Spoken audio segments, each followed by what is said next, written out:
बिस्मिल्लाहिर्रहमानिर्रहीम, अस्सलाम वालेकुम। रियासत अवाम में सलमान हैदर। 13 जुलाई 2024 का सुप्रीम कोर्ट का मखसूस नशिस्तें पीटीआई को देने का फैसला, जिस पर अमल दरामद नहीं हुआ था। एक खास मुद्दत तक इसके ऊपर बाकायदा तौर पर तौसील भी दी गई। फिर हुई 26वीं आईनी तरमीम, आईनी बेंच बना और बहरहाल आज आईनी बेंच ने मुख्तसर फैसला सुना दिया है और नज़रसानी अपीलें मंजूर की और पेशावर हाई कोर्ट का फैसला बरकरार रखा है, जिसके बाद कौमी और सूबाई असम्बली की 77 नशिस्तें बहाल हो गई हैं। फैसले के बाद ये मखसूस नशिस्तें नून लीग, पीपल्स पार्टी, JUIF और दीगर सियासी जमातों को दी जाएंगी। तफसील फैसला बाद में जारी किया जाएगा। इस फैसले के क्या असरात मुरतब होंगे? हुकूमत की 2/3 अक्सरियत मुकम्मल हो गई है, क्या 27वीं तरमीम होगी? अब जिससे मुतालिक बहुत सी चेमगोइयाँ चल रही हैं।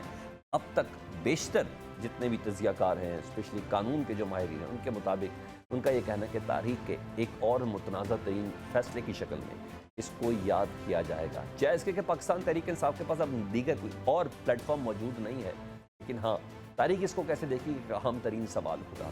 कोशिश तो थी कि प्रोग्राम के पहले से भी इस पर बात करते, ईरान और इसराइल में होने वाली जंगबंदी के हवाले से। जंगबंदी हो गई है, मगर ये जंग जीता कौन है, ये सवाल अभी भी बरकरार है, क्योंकि अमरीका और इसराइल ने हमला किया था ईरान के ऊपर और ये सोच के किया था कि रजीम चेंज किया जाएगा, जौहरी तनसीबात तबाह कर दी जाएंगी, लेकिन ना तो रजीम चेंज हुआ, ना ही जौहरी तनसीबात मुकम्मल तौर पर तबाह हुई। और अमरीका का भी ये दावा है और उस दावे की तरदीद कोई और नहीं, अमरीका की लीक होने वाली इंटेलिजेंस रिपोर्ट्स कर रही है।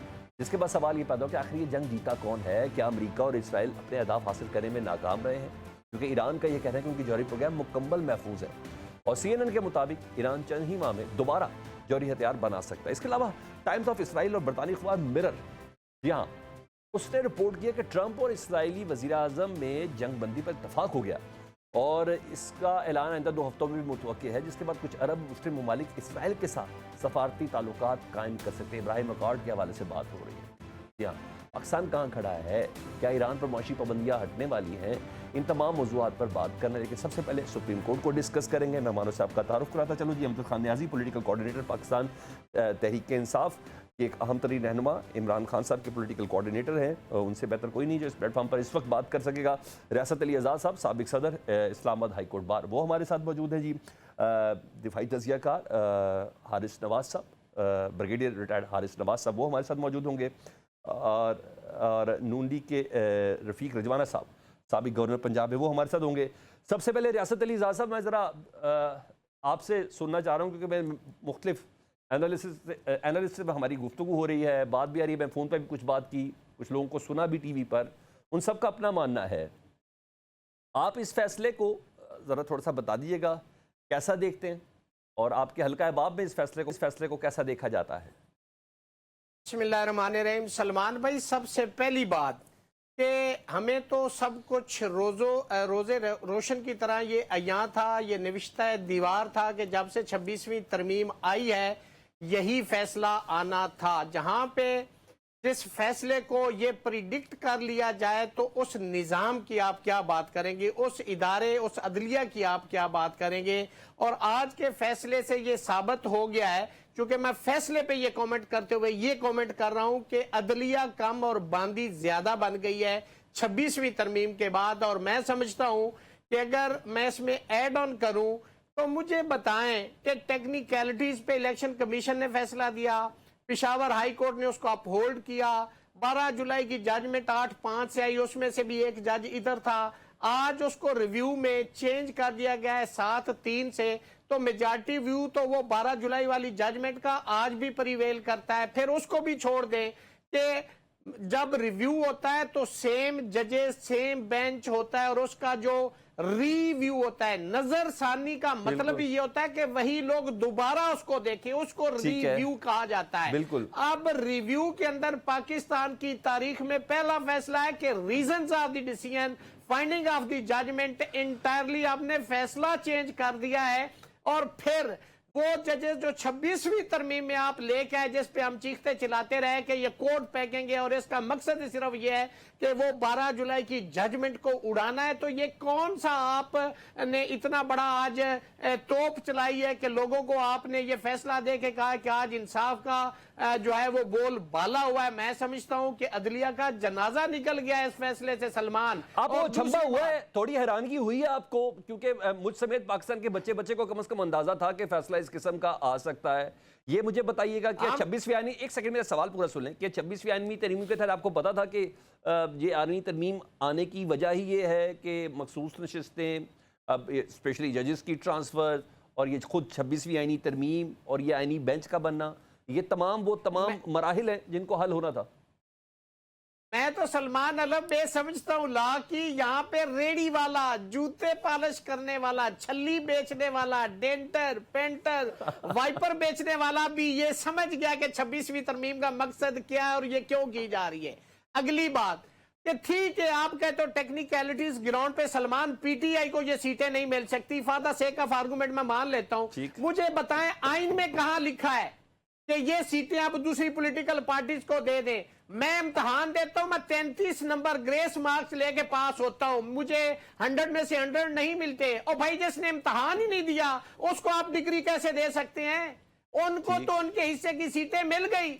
ये सीटें आपने किस आइन के और किस रूल्स जो इलेक्शन कमीशन के हैं या कॉन्स्टिट्यूशन ऑफ पाकिस्तान है, देखे आर्टिकल 51 का डी और उसका प्रोवाइजो अगर आप पढ़ें तो कोई भी आजाद शख्स अगर इलेक्शन लड़ के आता है और वो जीत जाता है तो उसने किसी पॉलिटिकल पार्टी को ज्वाइन करना है, उसने कर लिया।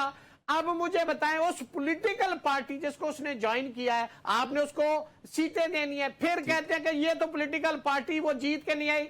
51 में आर्टिकल में कहां लिखा हुआ है कि पॉलिटिकल पार्टी का सिर्फ जिक्र है, उसमें पार्लियामेंट पार्टी का जिक्र नहीं। रियासत साहब, मैं ये सारी बात आपकी समझता हूं। मेरा एक जरा अवामी सा सवाल है, सादा क्योंकि आप लोग एक्सपर्ट हैं, क्योंकि मैं रोज इन समातों को भी देख रहा हूं। आज सुबह से मैंने वो जली कटी सारी समात के दौरान सुनी भी कि जजेस किस किस तरीके से गुस्से हुए। माइंडसेट का तो अंदाजा हमें उन समात के दौरान कुछ हो गया था। इन 3-4 जजेस की क्या जस्टिफिकेशन है इस रिव्यू में? जस्टिस आमिर फारूक साहब जिन्होंने मेन एप्लीकेशन ही नहीं सुनी थी, मेन दरख्वास्त ही नहीं सुनी थी, जस्टिस हाशिम काकड़ साहब, जस्टिस अली बाकर नजफी साहब, ये अक्सरती फैसला देने वालों में से हैं। ये तो बात तो बिल्कुल क्लियर हो गई कि इन अफराद का, यानी इन जजेस हजरात का इसके अंदर शामिल होना या कानून और आइन के मुताबिक, स्पेशली 26वीं आईनी तरमीम के मुताबिक बिल्कुल सही है। ये बताएं। देखिए, जो 26वीं तरमीम है उसके मुताबिक वो लेके आए ना।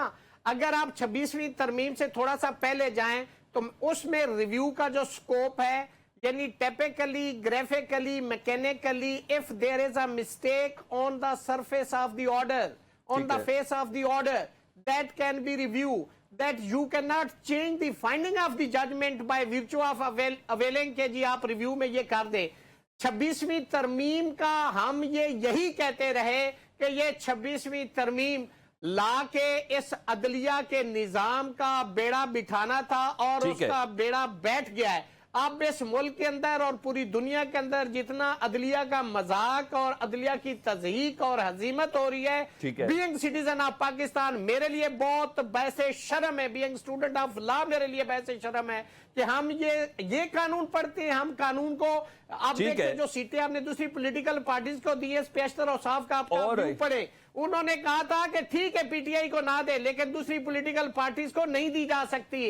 ये वो लोग हैं जो हुकूमत में बैठे, उनका व्यू भी ये। हम तो चले समझते हैं कि ये 26वीं तरमीम गलत है, हमने उसको सुप्रीम कोर्ट में भी चैलेंज किया हुआ है, हमारा तो व्यू ये इसके खिलाफ है। तो जो लोग उसके बेनिफिशरी वो भी ये बात कर रहे हैं। सर मैं आपका तो चैलेंज पे बात कर ही लेता हूँ। अमजद खान न्याजी साहब इमरान खान साहब के पॉलिटिकल कोऑर्डिनेटर भी हैं और एक अहम तरीन शख्सियत हैं। इनका स्पेशली सियासत और ये सुप्रीम कोर्ट के मामलात पर एक इनकी ख़ास नज़र भी है। कुछ अर्सा पहले अताब में भी थे।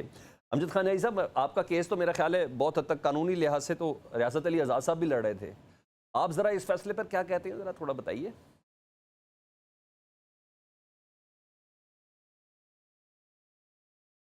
जी न्याजी साहब, मेरी आवाज़ पहुँच रही है आप तक?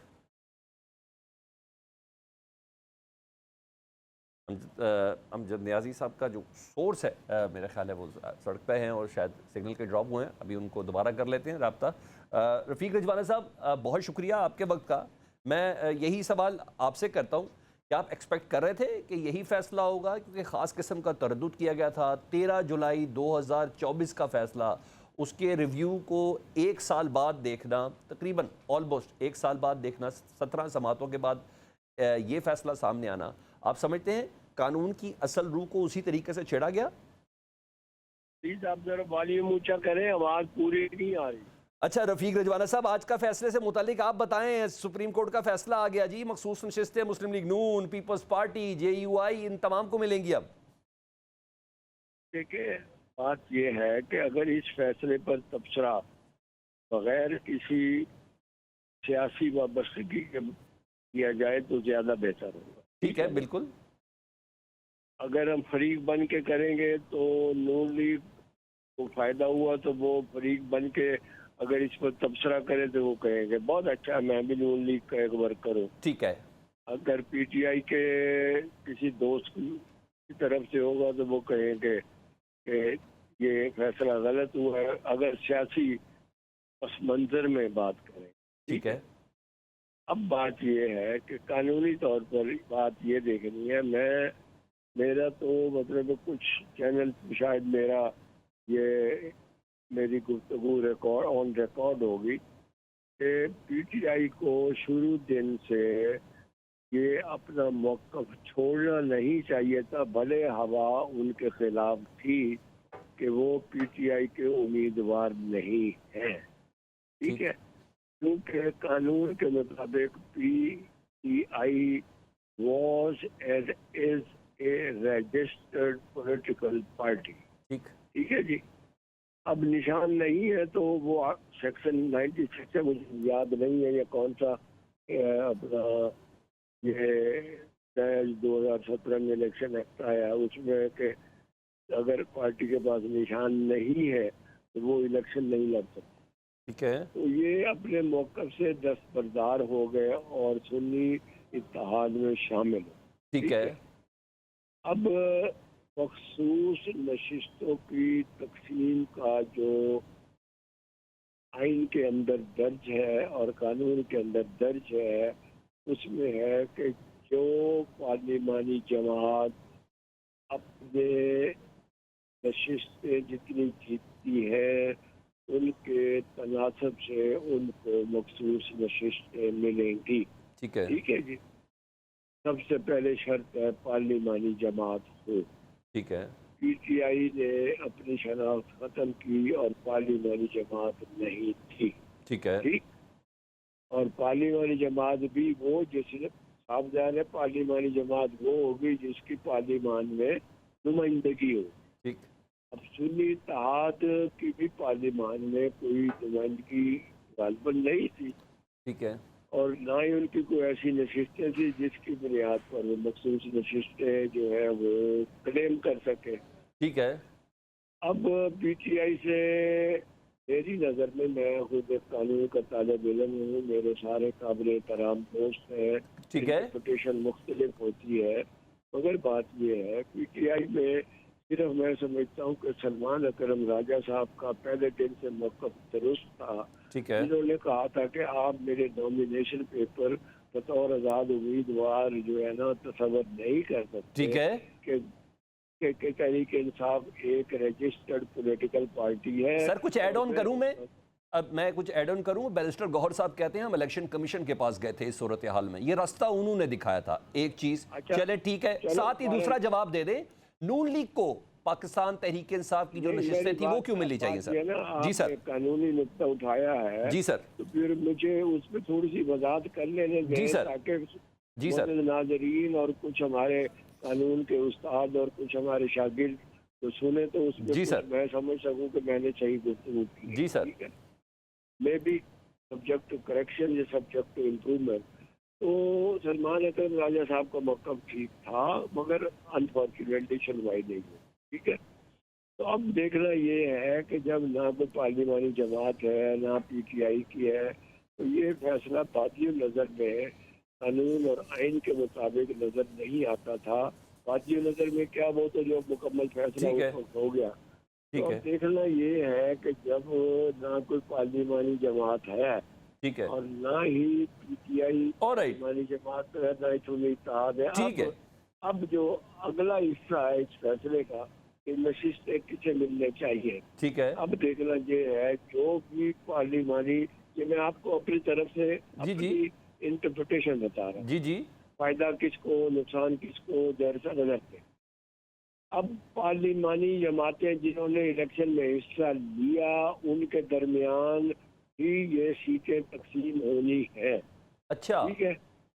अब जो पार्लिमानी जमातें जिस तनासब से इलेक्शन जीत चुकी है, उस तनासब से उनके पास ये सीटें जानी है। ओके, जो पार्लिमानी जमातें नहीं है, उनका तनासब ठीक है नहीं सर। मैं रिजवान साहब दोबारा आ जाता हूं आपके पास, क्योंकि मुझे रियासत अली आज़ाद साहब कहते हैं कि ये कानून और आइन में कहाँ लिखा है कि किसी की नशिस्तें इनको मिलेंगी, क्योंकि यहाँ तक इक्वेशन समझ आइए कि खैबर पख्तूनख्वा में जिस जमात ने 3 नशिस्तें हासिल की उसको 11 मखसूस नशिस्तें मिल सकती हैं। मैं आऊँगा दोबारा, ये कोई राउंड पूरा जरा कर लूँ। अमजद खान न्याजी साहब ने भी हमें ज्वाइन कर लिए। अमजद साहब, मेरी आवाज़ पहुँच रही है अब तक सर? जी सुलेमान, आ रही है आपकी आवाज जी, मुझे। अब अमजद साहब मुझे ज़रा इस फैसले से मुतलिक बताएं। बैरिस्टर गौहर साहब भी बता रहे हैं कि ये तारीख का एक मुतनाज़ा तरीन फैसला है, ये याद रखा जाएगा, चाहे इसके कि आपके पास कोई दूसरा प्लेटफॉर्म तो है नहीं। ज़रा मैं बींगा पॉलिटिकल कोऑर्डिनेटर ऑफ बानी पीटीआई इमरान खान साहब, क्या मौक़िफ़ रखते हैं आप? सुलेमान, ये फैसला जो है वो स्याह तरीन फैसला है और बदतरीन फैसला इस लिहाज से है कि ये जो अभी रजवाना साहब गवर्नर रहे हैं, ये अगर इन्होंने कहा जी कि हम एक न्यूट्रल होके जी इसके ऊपर डिबेट करें, तो ये जो इन्होंने चीजें बताई हैं ये सुप्रीम कोर्ट ने तय कर दी थी ये चीजें। और सुप्रीम कोर्ट ने, आपको याद होगा, इलेक्शन कमीशन से नॉमिनेशन पेपर मंगवाए थे और उन्होंने कहा कि जो लोग पीटीआई के उन्होंने फॉर्म जमा कराए थे और जिन लोगों के इवन पीटीआई अगर नहीं है तो उनको दिन दिए गए थे और उनको कहा गया था कि आपको इतने दिन दिए जाते हैं, इनके अंदर आप फैसला करें कि आप कौन सी जमात के अंदर शमूलियत करना चाहते हैं। क्योंकि ये जितने भी आपने आजाद किए, आप अब लंबी डिबेट हो जाएगी जिस पछताइयत से या जिस करब से पाकिस्तान तहरीक इंसाफ के जो कैंडिडेट गुजरे और जिस तरीके के साथ आपको भी पता है लोगों को जेलों में डाला गया, फॉर्म छीन के लिए गए, मतलब बहुत सारे अरबों के बावजूद भी पीटीआई इलेक्शन में चली गई और उसने, आपको भी पता है, 2/3 मेजॉरिटी ली, वो कैसे छीनी गई। फिर अब ये जो नया, मैं समझता हूँ अदलिया ने अपने लिए एक सवाल छोड़ गई है कि क्या 26वीं तरमीम के बाद अदलिया जो सल्तनत अपना रियासत का एक अहम सतून है, क्या वो अपना वजूद रखता है, या ये जो आईनी बेंच है इसका फैसला जो है ये भी रहती दुनिया तक एक क्वेश्चन मार्क रहेगा। मैं समझता हूं कि इससे बड़ा पाकिस्तान के अंदर ये बात नहीं है कि मैं पाकिस्तान तहरीक इंसाफ की नुमाइंदगी कर रहा हूँ, बहसीत में एक पॉलिटिकल वर्कर भी ये बात कर रहा हूँ कि देखें, एक लोगों की जो विल थी, लोगों की विश थी, लोगों ने अपनी एक बैलेट के जरिए अपना इजहार किया कि जी हमारा जो वोट है वो पाकिस्तान तहरीक इंसाफ के साथ है, जनाब इमरान खान के साथ है। तो आप देखें कि आप या तो वोट पड़ता पीपल्स पार्टी को, नून लीग को या किसी और जमात को, तो जस्टिफिकेशन बनती थी। ये प्योरली तहरीक इंसाफ का वोट था और तहरीक इंसाफ की सीटें थी जो अब बांटी जाएंगी, मैं तो समझता हूँ तोहफे में दी जाएंगी उन लोगों को जो अहल भी इस अहलियत भी नहीं रखते थे कि वो ये वोट वोट नहीं दिया गया और उनको यानी पाकिस्तान तहरीक इंसाफ समझती है कि जो सुप्रीम कोर्ट के जो आज का जो फैसला है, स्पेशली 13 रुकनी बेंच के मुकाबले में 11 रुकनी बेंच आना, 13 रुकनी बेंच में से 8 रुकनी जो अक्सरियत थी उन्होंने पाकिस्तान तहरीक इंसाफ की मखसूस नशिस्तों के लिए फैसला दिया। आज 7 रुकनी ने उस फैसले को अंडू किया और पेशावर हाई कोर्ट के फैसले को के साथ जाके खड़ी हुई। आप समझते हैं ये आइन की गलत तशरीह की? देखिए, इससे पहले कितने जो फुल बेंच बैठा था ना, जिसने फैसला किया था, और इवन काजी फायज ईसा ने इस को भी इंडोर्स किया था कि ये राइट बनता है, पाकिस्तान तहरीक इंसाफ का राइट बनता है। आपको याद होगा कितने उसमें से अगेंस्ट गए थे। ठीक है, क्या आपने रिव्यू क्या होता है, उन्हीं जजेस पे मुश्तमिल होता है, फिर उनके सामने जे जाता है। आज आपने वो फैसला कराया। बेसिकली सुलेमान, ये 27वीं तरमीम की मंजूरी के लिए ये जो है गिफ्ट की गई है। अब जो हमें पता है कि जिस 27वीं तरमीम आ रही है और उसके अंदर जो लेजिस्लेशन होगी वो मुल्क के लिए एक नया मैं समझता हूँ वो कट्टा खोलेगी। ठीक है, मैं कट्टे का लफ्ज जो ओके, पता नहीं कितना दनाएगा ठीक है, ठीक है, पाकिस्तान के अंदर। ठीक है, ठीक है। ब्रिगेडियर हारिस नवाज साहब मेरे साथ मौजूद है। ब्रिगेडियर साहब, मैंने आपसे बात तो खैर ईरान और ये इसराइल के हवाले से करी थी, लेकिन DGISPR साहब ने भी एक अदद इंटरव्यू दिया, BBC को इंटरव्यू दिया, जिसपे उनका ये कहना था कि हमारा पाकिस्तान तहरीक इंसाफ से कोई बैकडोर मुज़ाकरात नहीं हो रहे, हमारा सियासी जमातों से कोई ताल्लुक़ नहीं, हम रियासत के साथ होते हैं, हमें रियासत के साथ खड़ा होना है, जो हुकूमत वक्त होती है हम उसके साथ खड़े होने थे। लेकिन एक इम्पैक्ट है 26वीं आइनी तरमीम के सिलसिले में कि आधी रात को कैसे 26वीं आइनी तरमीम हुई, फिर कुछ लोगों का ये कहना कि लिठा के बिठा के ब्रूट मेजॉरिटी, बहुत बहुत कुछ हुआ। आप इस अदालती फैसले को आप समझते हैं कि ये प्योर पार्लिमानी उस तरमीम के नतीजे में आया, या आपकी कोई ज़ाती राय है? प्लीज़। नहीं, देखें, इसमें फ़र्क ये है कि वो DGISPR की बात ठीक है कि अभी काफ़ी अरसे से फ़ौज बिल्कुल अपने आप को इन चीज़ों से दूर रख रही है। ख़ास तौर पे आपने देखा कि जो मुल्की हालात हैं, ठीक, बॉर्डर पे जो हालात हैं, फिर ईरान इसराइल का जो एक मिडल ईस्ट के हालात थे, उसकी वजह से फ़ौज बिल्कुल साइड पर है। और ये अब हुकूमत को देखना है कि उनकी कितनी साख को फ़र्क पड़ता है, नहीं पड़ता। और सेकंड, मैं आप बताऊँ, PTA के जो लॉयर्स हैं ना, मैं बताऊँ ऑनेस्टली 3-4 लॉयर थे, हर एक ने कोई आपस में कोऑर्डिनेशन नहीं की हुई थी, ठीक है, कोई आपस में राब्ता नहीं था।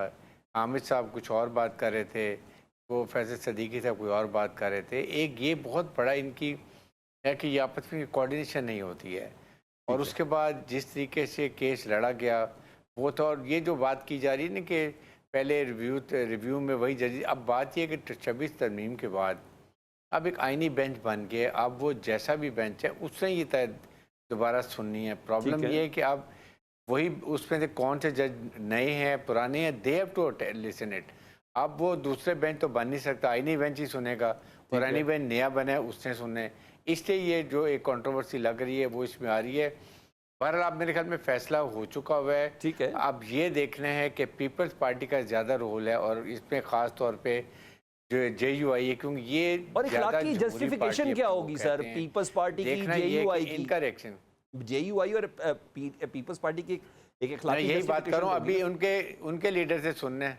ठीक है, ठीक है। देखिए, और अब उनके लीडरशिप करनी है। मैंने अभी बिलावल भुट्टो क्या बात करते हैं, मौलाना फजलुर रहमान क्या कहते ठीक हैं, उससे पता चलेगा कि वो क्या इसके ऊपर डिसीजन देते हैं, अच्छा, उससे अंदाजा हो लेते हैं जाएगा। नहीं लेते हैं। That is a big question mark. अच्छा, उससे अंदाजा हो जाएगा भाई। साथ ही मैंने ब्रेक लेनी है, उससे पहले मुझे वो जरा मैंने कहा जरा पॉलिटिकल थोड़ा सा टच है इसके साथ। पाकिस्तान के वजीर दिफा ने कहा कि मुल्क में इस वक्त हाइब्रिड सिस्टम है और बहुत अच्छा सिस्टम है। अगर ये पिछले कुछ अरसे से होता तो पाकिस्तान बहुत से हादसात से बच जाता। मैं being a political science student में इसका मतलब ये समझता हूँ कि ऐसा लगता है कि ये फिर तो वो बात सही हो गई पाकिस्तान तहरीक इंसाफ की कि हाइब्रिड सिस्टम लाया गया है, यानी लोगों को जताया गया है। आप समझते हैं कि ये हाइब्रिड सिस्टम आइन की रूह के मुताबिक बिल्कुल सही है?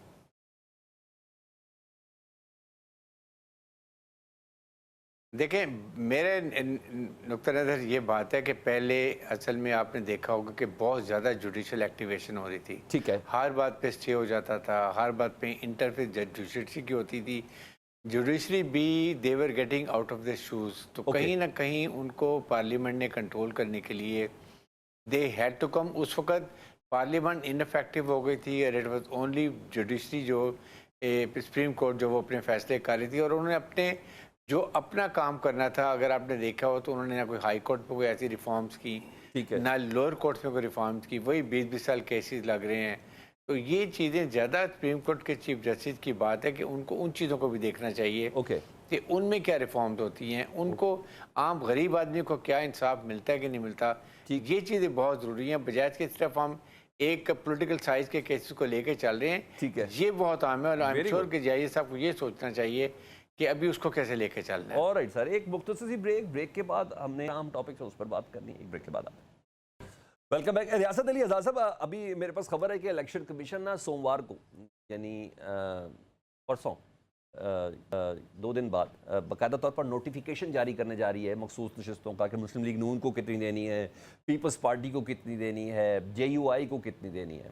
1 साल पहले भी सुप्रीम कोर्ट ने यह फैसला किया था और उस वक्त एक बड़ा मनफी रिमार्क्स आए थे जस्टिस अमीनुद्दीन साहब की तरफ से, जस्टिस नईम अफगान साहब की तरफ से कि अगर इस पे अमल दरामद ना करे तो ज़्यादा बेहतर है इलेक्शन कमीशन। फिर हमने देखा पूरा 1 साल तक अमल दरामद नहीं हुआ, लेकिन आज इतनी जल्दी इस पर अमल हो रहा है। थोड़ा इस पर कमेंट कीजिएगा, इतनी जल्दी क्या है? देखें, मैं इस पे एक पंजाबी का एक बड़ा मशहूर एक मैगज़म है, मैं वो बोलना चाहूंगा Please. कि अन्ना वंडे रेवड़ियां ते मुड़ मुड़ अपने आनू। अच्छा, अगली बात ये है कि अभी मैं सुन रहा था कि जी पार्लियामानी पार्टी, आप आर्टिकल 51 और उसका प्रोवाइजो पढ़ें तो उसके अंदर लिखा हुआ है कि विद इन 3 डेज जो आजाद जीत के आएगा उसने पॉलिटिकल पार्टी को ज्वाइन करना, नॉट अ पार्लियामानी पार्टी। एक दूसरी बात, हमने इस मुल्क के अंदर जुडिशल हिस्ट्री को अगर पढ़ें तो हमने डाइसेंट नोट जजेस के पढ़े थे कि मैं इससे एग्री नहीं करता, मैं उससे एग्री नहीं करता। मैंने ये कभी नहीं सुना था या पढ़ा था बीइंग स्टूडेंट ऑफ लॉ कि कोई जज ये कहे कि फलां मेजॉरिटी व्यू है, इसको आप इंप्लीमेंट ना करें। अब अगली बात, उस वक्त तो जो इलेक्शन कमीशन था सुप्रीम कोर्ट से कभी वजाती खत लिखते थे, कभी वे पिटीशन डालते थे कि इसकी हमें एक्सप्लेनेशन दी जाए। आज तो उन्होंने बिल्कुल वो झट मंगनी पट व्याह वाली बात की कि उन्होंने मंडे को इजलास भी रख लिया है। और सुप्रीम कोर्ट ने explanation दी भी थी। इलेक्शन कमीशन ये था सोमन बुकमन नोमयुन फाहम ला यारजेऊन।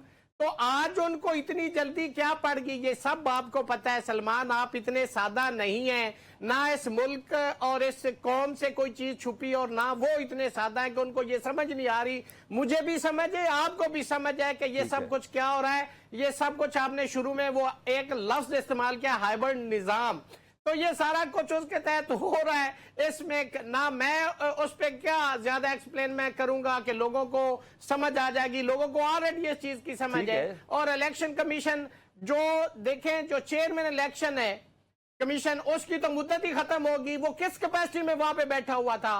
ब्रिगेडियर साहब अभी फरमा रहे थे कि जी जुडिशियल एक्टिविज्म था। भाई, under what capacity is holding the office? अगर ऐसा कोई इशू लीगल होगा तो definitely anybody for the public interest वो सुप्रीम कोर्ट को, हाई कोर्ट को, कॉन्स्टिट्यूशन जुरिस्डिक्शन में नॉक कर सकता है। तो इस तरह के मामला तो उस वक्त भी होते रहे, लेकिन आज नहीं हो सकते, इसलिए कि 184(3) के तहत जो अख्तियार है वो अब कमेटी के पास है। ना आपका पॉइंट आ गया, ना राधा नाचेगी, ना सो मोटो होगा, ना कोई इस पे एक्शन लेगा। इसलिए हम क्या इस पे कमेंट करें? इस बारी नौमन तेल की भी जरूरत नहीं है, राधा नाचने के लिए बिल्कुल तैयार है, हम देख भी रहे हैं। अब मैं हारिस नवाज साहब, मैं उस टॉपिक पे आ जाऊं जिसके अब जो मेरे इस वक्त बहुत ज्यादा करीब है। 12 रोजा जंग हुई है ईरान और इसराइल के दरमियान। एक आध बार अमेरिका भी बीच के अंदर आ गया, चाहे इसके वो 12 के 12 दिनों में भी था। यूएस की इंटेलिजेंस रिपोर्ट कह रही है कि ईरान का जौहरी प्रोग्राम महफूज है, ईरान का जो बैलिस्टिक मिसाइल का प्रोग्राम वो भी महफूज है, रजीम चेंज भी नहीं हो सका। क्या हासिल किया अमेरिका और इसराइल ने, आप क्या समझते हैं? देखिए, बड़ी क्लियर सी बात है कि उनके 2-3 टारगेट्स है। नंबर 1 कि वो चाहते थे कि इराक की तरह ईरान में रजीम चेंज की जाए, नंबर 1। नंबर 2, उन्होंने कहा नहीं लेकिन उनका 100% डिज़ाइन था कि ईरान के ऑयल और गैस पर कब्ज़ा किया जाए इराक की तरह। नंबर 3, ईरान की सारी मिसाइल टेक्नोलॉजी जो थी, हाइपरसोनिक, बैलिस्टिक, क्रूज़ मिसाइल बनाने की जो अथॉरिटी, जो फैक्ट्रियाँ थी वो ख़त्म कर दी जाएँ और उनके न्यूक्लियर साइट को नुकसान पहुँचा के उनकी ये कैपेबिलिटी ख़त्म की जाए। लेकिन उन्होंने ये अंदाज़ा नहीं था कि ईरानी कौम इतनी ज़्यादा रिजिलियंट है, इतनी नेशनलिस्ट है, मुहब्बे वतन है। और पाकिस्तानी कौम की तरह जब इंडिया ने पाकिस्तान में अटैक किया तो पोलराइज सोसाइटी थी, लेकिन पूरी कौम इकट्ठी हो गई और एज ए नेशन में लड़ाई की और दुश्मन को 6 घंटे में हमने घुटने टेकने मजबूर कर दिया। बिल्कुल इसी तरह ईरानी कौम इकट्ठी खड़ी हो गई और उनको ये भी पता था कि हमारे साथ एक दिन होना है कि इजराइल ने और अमेरिका ने हमारे पर अटैक करना है। इसलिए उन्होंने इंडिजिनस प्रोडक्शन में, मिसाइल्स टेक्नोलॉजी में टोटल अबूर हासिल किया है नॉर्थ कोरिया की मदद से, और वो उन्होंने इन अबंडेंस बनाए और उन्होंने परवाह नहीं की कि हमारा एयर डिफेंस सिस्टम कैसा है। दे थॉट के हमने इजराइल का जो डिफेंस सिस्टम उसको ब्रेक इन करना है, हमने ड्रोन सिस्टम जो भी उसको जाना है और हमने इजराइल का नुकसान पहुंचाना है जो उन्होंने बहुत नुकसान किया। तो विदाउट अचीविंग ऑब्जेक्टिव जब इसराइल ने ये देखा कि हमारा इतना नुकसान हो गया है कि अब हमारी पब्लिक भी हमारे खिलाफ हो रही है, उसकी अपनी सियासत भी दफन हो रही है और उनका इंफ्रास्ट्रक्चर बहुत डैमेज हो चुका है, then they rush to American कि आप B2 लेके जाएं, थोड़ा अपने आप को फेस सेविंग करें ठीक है। वहाँ पर, उसके बाद आके ये बात और वल्नरेबिलिटी भी तो सामने आ गई ना कि बस Planning थोड़ी सी उनकी ये जरूरत हो थी। तो इसराइल टच मी नॉट वाली पोजीशन पे नहीं है। अगर थोड़ी सी जरूरत हो तो तेल अबीब को किसी वक्त भी निशाना बनाया जा सकता है। सेकंड यही उन्होंने बड़ी प्लान करके उन्होंने देखे, शुरू में उन्होंने हिजबुल्लाह को कमज़ोर किया अटैक करके, फिर उन्होंने हमास को बहुत कमज़ोर किया, हूतीस को कमज़ोर किया, सीरिया में जाके कब्जा कर लिया, जहाँ से ईरान उनको मिसाइल देता था वो सारी ब्लॉक कर दिया। ठीक है, उनको पहले डर था कि अगर कभी भी ईरान पे हमला करेंगे तो ये पीछे से हिजबुल्लाह, हमास, हूती जो हमारे पे मिसाइल मारेंगे, वो कैपेबिलिटी ख़त्म करके ठीक। देखें। बट इन्होंने बड़ा गलत रीड किया। Iran really stood like a single हैंडली, उन्होंने Okay. इसराइल को इतना नुकसान पहुंचाया। छोटा मुल्क, मैं हमेशा ये कहता था कि ईरान कभी भी अमेरिकन टारगेट्स को हिट मत करे उनके एसेट्स को, बल्कि जस्ट कॉन्सेंट्रेट, छोटा मुल्क है, छोटा एरिया, तबाह करें इसराइल को, ताकि ये यहीं पर खुद ब खुद सीज फायर क्लियर Alright, करे। यही sir. ईरान चाहता था कि अग्रेसर इसराइल है, ठीक है। इसराइल डीएस्केलेट करे, फिर हम मुज़ाकरात करें, और एग्जैक्टली यही बात हुई है। और सर मैंने एक और टेक्निकल क्वेश्चन करना है। वो इब्राहिम अकॉर्ड के सिलसिले में तेल अवीव में बड़े बड़े पैनफ्लेक्स लग चुके हैं। एक तरफ डोनाल्ड ट्रंप साहब खड़े हुए हैं उनमें, एक तरफ नेतन्याहू खड़े हैं और दूसरी तरफ उनके मोहम्मद बिन सलमान साहब खड़े हैं और कह रहे हैं कि ये न्यू मिडल ईस्ट है। और उसके मुताबिक कुछ चीज़ें CNN भी रिपोर्ट बता रहा है। मैंने अब उस पर बात करनी है। अमजद खान न्याजी साहब, इस सारी जंग में हुकूमत की कारकर्दगी सफारती महाज पर ज़रा ये बताइए, PTI से मुतमईन है या कुछ मज़ीद इकदाम किए जा सकते हो? अगर बिलफर्ज अगर सऊदी अरब तस्लीम कर लेता है इसराइल को, तो पाकिस्तान कहाँ खड़ा है? क्योंकि अमेरिका से भी आजकल बहुत ज़्यादा कॉलें आ रही है ना। कल भी उनके वज़ीर ख़ारजा का रब्ता हुआ, डोनाल्ड ट्रंप साहब से फील्ड मार्शल साहब भी मिल लिए, तो वो तो चीज़ें तो बड़ी हमारे रिलेशन तो बड़े गुड हो रहे हैं।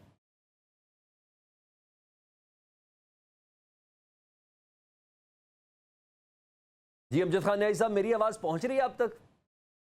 जी आ रही है। सर। अब आइए, जी सर, मेरा क्वेश्चन पहुंच गया कि दोबारा करूं आपसे? दोबारा कर दे सर क्वेश्चन पहले ये नहीं है आया कि सारी जंग में, ईरान इसराइल जंग में, आपने हुकूमत की कारकर्दगी को आप समझते हैं कि सफारती मास पे बेहतर थी या कुछ मजीद इकदाम किए जा सकते थे? और अगर बिलफर्ज जो खबरें आ रही हैं, अगर सऊदी अरब इसराइल को तस्लीम कर लेता है तो पाकिस्तान को क्या करना चाहिए? क्योंकि आजकल पाकिस्तान के साथ अमेरिका का रोमांस थोड़ा बढ़ गया है। सलमान, पाकिस्तान की बहुत की पोजीशन है। पाकिस्तान इससे बढ़ के बहुत सारी चीजें कर सकता था और करनी भी चाहिए थी, लेकिन क्योंकि लीडरशिप, मैं अब क्या कह सकता हूँ इसके ऊपर, अगर लीडरशिप डोमिनेट ना करे तो बहुत सारी चीजें एम्बिग्विटी में रह जाती ठीक हैं। है, तो हमें लीडिंग रोल लेना चाहिए था। देखिए, अल्लाह ताला ने हमारे लिए, देखिए हम एटमी पावर हैं, हम एक अपनी की पॉइंट है हमारा, तो इस लिहाज से हमारी तो बहुत सारी चीजें बिल्कुल खोल के सामने आनी चाहिए थी। और दूसरा आपका ये कहना कि अमेरिका का रोमांस बढ़ गया है। अमेरिका हमेशा अपने मफादात के लिए इकदाम करता है, उसका कोई रोमांस नहीं होता। ठीक है। वो कहते हैं ना, जब उसको हमारी जरूरत होती है तो वो कहता है कि जी आप तो हमारे बस सबसे प्यारे हैं और सबसे बढ़ बिल्कुल के ऐसा ही हैं, है। आई लव यू टू हम फिर कह देते हैं। और फिर जब हम मंझदार में फंसते हैं तो वो फिर क्या कहते हैं कि आई हेट यू, आपने तो दहशतगर्दी के ऊपर कुछ नहीं किया, आपने फलां जी चीज नहीं की, फलां कवानीन हमारे ले लिए है। देखिए, जब मुश्किल में किस वक्त अमेरिका ने आपको फैसिलिटेट किया? अमेरिका को हमने हमेशा फैसिलिटेट जरूर किया है। ठीक है। मुझे बताएं, इसके अलावा उसने क्या हमारे लिए? अच्छा न्याजी जो अफगान न्याजी जंग साहब, मेरा सवाल का दूसरा पहलू था, अगर आप मोहतात तबसरा ही कर लें। मैं TOI टाइम्स ऑफ इसराइल और बरतानिया का द मिरर इसको रिपोर्ट करूं तो वो कह रहे हैं कि 3 ममालिक बहुत जल्द इसराइल के साथ सफारती ताल्लुकात बहाल करने जा रहे हैं, लबनान, सीरिया और सऊदी अरब। अगर ऐसा हो तो तब पाकिस्तान किस पोजीशन पर खड़ा है sir? Saudi Arab been something, अगर सलमान, ऐसा हो पहली तो। बात यह है कि सलमान, पहली बात यह है कि जो ईरान के ऊपर हमला किया है, कोई एक दिन उनकी प्लानिंग नहीं थी। ठीक है। मुझे लास्ट दिसंबर से पता था कि जो है इसराइल अटैक करने जा रहा है ईरान के ऊपर, उसमें शामिल भी हो गया अमेरिका। अब ठीक है। आने वाले देखिए, कोई भी कौम में है ना, वो आप सोचे कि एक दिन में नहीं इमोशनल होके उठ के वो ऑलराइट, बिल्कुल पड़ोसी के सही। साथ लड़ाई करती है। ये वो हमेशा एक प्लान, लॉन्ग टर्म प्लानिंग होती है और उसके पीछे भी बड़े मकासद होते हैं। बिल्कुल आपने ये दुरुस्त बात की। देखिए इस माहौल में कि अगर पाकिस्तान की क्या पोजीशन होगी, ये सबसे अहम सवाल है। ठीक है। क्योंकि जहां तक कायद आजम रहमतुल्लाह अलैह है, उन्होंने एक अपना वाज़ेह मौक़िफ़ आपके सामने रखा। खान साहब का एक बड़ा वाज़ेह मौक़िफ़ है। ठीक है। और अगर आपका जो सऊदीया और जो गल्फ है, देखिए गल्फ के अपने हालात हैं, पाकिस्तान के अपने हालात हैं। पाकिस्तान किस सोच के साथ बढ़ता है, ये सबसे देखिए, पाकिस्तान, हम यही कहते हैं कि पाकिस्तान को फैसले करने चाहिए पाकिस्तान के हिसाब से। अपनी डिप्लोमेसी इस्तवार करनी चाहिए पाकिस्तान के हिसाब से ऑलराइट, ठीक कि है। हमने किस जगह पे खड़ा होना है। देखिए इस वक्त चाइना जो है वो की रोल है अदा कर रहा है इंटरनेशनल कम्युनिटी में। उसकी चूंकि उसकी भी वजूहात है कि आज उसकी इकॉनमी कहाँ खड़ी है। अमेरिका इकोनॉमी के लिहाज से स्ट्रगल कर रहा है। अब उसकी ठीक है। ठीक है, मिलिटरली देखे वो आप अपने आप को दोस्त धांधली के जरिए, जैसे क्या है कि जिसकी ताकत उसकी बहस के जरिए। लेकिन अभी रिसेंटली आप देखें, जब हमारी पाकिस्तान हिंदुस्तान के साथ जंग थी, इंडिया के साथ जंग थी, तो अल्हम्दुलिल्लाह हम क्यों उनके ऊपर अपर हैंड रहे। ठीक है। हालांकि वही जो इक्विपमेंट था, इसराइल का भी था, राफेल भी थे, लेकिन हमें जब सपोर्ट किया इंटरनेशनली, मतलब इस जंग के अंदर भी उनका बहुत हमारे साथ कोऑपरेशन रही चाइना की। हमें ठीक है। उसके बाद मुस्लिम वर्ल्ड में हमें किसने सपोर्ट किया? टर्की ने। ठीक है। और आपको आप कहते हैं कि जी आपको अजरबैजान ने आपको सपोर्ट किया। ठीक। तो ये हमें सोचना चाहिए कि हम इस माहौल के अंदर किस तरफ जाना ऑलराइट चाहिए। सर। हमारी लॉन्ग टर्म हमारे क्या इसमें बेनिफिट है, शॉर्ट ठीक है। टर्म क्या बेनिफिट है। Alright. हमेशा डिप्लोमेसी शॉर्ट टर्म नहीं होती, लॉन्ग टर्म होती है। ऑलराइट, मैंने कहा मैं ज़रा कुछ सवाल और भी कर लूँ। एक अहम हिस्सा है हमारी सोसाइटी के, हमारे वकला रियासत अली इजाज़ साहब, आपको मैंने ये बहस खोल दिया है। आप बताएं पाकिस्तान किस पोजीशन पर होगा? सऊदी अरब, लबनान, सीरिया, इसराइल को तस्लीम करने जा रहे हैं, तो क्या वजह होगी? आपको ऐसा लगता है कि पाकिस्तान इनकार करे? सऊदी अरब है आगे, देखें अगर हो। सलमान भाई, मैं तो वो कैद आज़म का जो फरमान है, मैं तो उसको मिन्नो अन मैं समझता हूँ कि इस मुस्लिम उम्मा को, किसी भी मुल्क को, मैं समझता हूँ कि इसराइल को तस्लीम नहीं करना चाहिए। और पाकिस्तान तो ना करेगा, और ना ही अवाम, अगर कोई ऐसा सोचेगा भी तो अवाम उसको छोड़ दे, ये कभी हो नहीं सकता, क्योंकि वो पाकिस्तान का अजली दुश्मन है। और बीइंग स्टूडेंट ऑफ लॉ, मेरी भी यही ख्वाहिश भी है, मेरी सोच भी है, और हम ये चाहते भी हैं कि हम तो सोचना भी गुनाह समझते हैं, कुफर समझते हैं कि इसराइल को हम तस्लीम कर लें। हम कुफर समझते हैं। जिसने गजा के ऊपर जुल्म किया, जिसने बच्चों को वो गाजर मूलियों की तरह काट दिया, जिसने बैतुल मुकद्दस पे कब्जा किया हुआ है, उसका सोचना भी कुफर मैं समझता हूं। और हम समझते हैं कि पाकिस्तान को बिल्कुल सफारती तौर पे ये स्टैंड भी लेना होगा, और बल्कि इसके लिए कैंपेन चलानी होगी कि कोई भी मुस्लिम कंट्री जो है उसको एक्सेप्ट ना करे। वो एक ऐसा शैतान है इस गल्फ के अंदर, इस दुनिया के अंदर, जिसने पूरी आ गई रियासत पाकिस्तानी गल आ गई, समझ आ गई। मैं ब्रिगेडियर साहब को शामिल करूं। ब्रिगेडियर साहब जरा गुनाह, मैं तो इनके मौक़िफ़ के बहुत करीब हूँ। सीधी सी बात है, रियासत अली आज़ाद तो मेरे वैसे ही भाई हैं बड़े। आप ज़रा मुझे थोड़ा बता दें, अभी आपने बताया जो अहदाफ थे वो हासिल कर नहीं सके, ओके, हमें ये भी समझ आ गई। इसराइल खित्ते में अपनी पावर दिखाना चाहता था, वो भी बड़े अच्छे से पता चल गया, नहीं दिखा सका। अगर इस सिलसिले में चीज़ों को अगर अनफोल्ड करें, हम ज़रा थोड़ा एक्सपेंडेड वे में सोचें कि शायद डराना चाहता था मशरिक़ वस्ता को, धमकाना चाहता था सऊदी अरब को, लबनान को, सीरिया को, इन सब को करना था। अगर ऐसा हो जाए तो क्या आप समझते हैं कि यही वजह थी ईरान पर हमले की? और अगर सऊदी अरब बिलफर्ज तस्लीम कर लेता है या सवाल, तो पाकिस्तान कहाँ खड़ा है सर?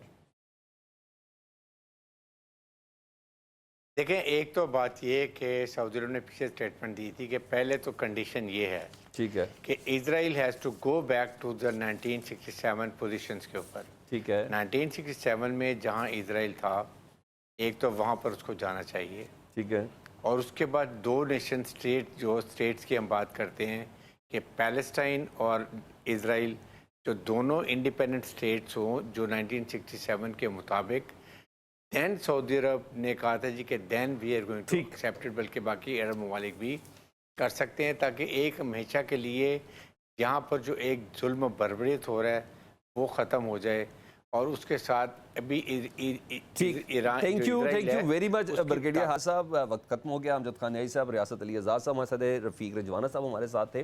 बिल्कुल सही है कि सऊदी अरब ने यह कहा ज़रूर है, लेकिन साथ ये भी है, अगर सऊदी अरब को ये कंडीशन रख दी जाए कि हम गज़ा जंगबंदी पर तब राज़ी होंगे जब सऊदी अरब, जब लबनान और जब सीरिया इसराइल के साथ सफारती ताल्लुकात कायम करेंगे, तो फिर सऊदी अरब की क्या पोजीशन होगी। बहरहाल जंगें हमेशा कौमों के पीछे खड़े होने पर जीती जाती हैं, और पाकिस्तान में अभी हमने माजी में साबित किया इंडिया के साथ जंग जीत के कि कौम, वैसे कौम लोग इकट्ठे हैं, लेकिन इसकी कॉन्टीन्यूटी रिक्वायर्ड है। वक्त आने पर कौम नहीं, कौम को एक कौम की तरह हमेशा इकट्ठे होना चाहिए, और उस पर मेरा ख्याल है सोचने की बहुत ज़रूरत है। इजाज़त दीजिए, अल्लाह हाफ़िज़।